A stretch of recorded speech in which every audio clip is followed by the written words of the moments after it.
எவ்வளோ பெரிய ஆர்டிஸ்டா வளர்ந்தாலும் ஒரு ஒரு சைல்ட் லைக் ஒரு நேச்சர் இருக்கு அவர்கிட்ட. ஸோ ஸ்டுடியோலலாம் கிட்ட இருந்து பார்க்கறதுனால எங்களுக்கெல்லாம் அது வியப்பா இருக்கும். இப்போ ஏதோ புதுசா ஒரு எக்யூப்மெண்ட் வாங்குறாரு, இல்ல புதுசா ஏதோ ஒரு ஸ்டுடியோக்கு சம்மந்தப்பட்ட ஏதாவது வாங்குறாருன்னா அதை வந்து ரொம்ப எக்ஸைட்டடா காமிப்பாரு.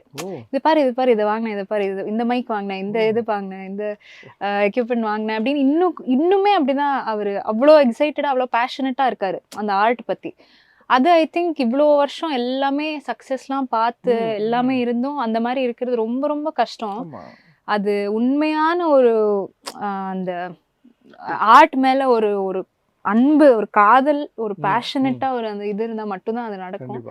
அது வந்து ரொம்ப கத்துக்க வேண்டிய விஷயம். அண்ட் அவரு சின்ன ஆர்டிஸ்ட், பெரிய ஆர்டிஸ்ட் அந்த மாதிரிலாம் எதுவுமே பார்க்க மாட்டாரு. நீங்க டேலண்டடா இருக்கீங்களா, உங்களுக்கு ரெஸ்பெக்ட், அவ்வளவுதான்.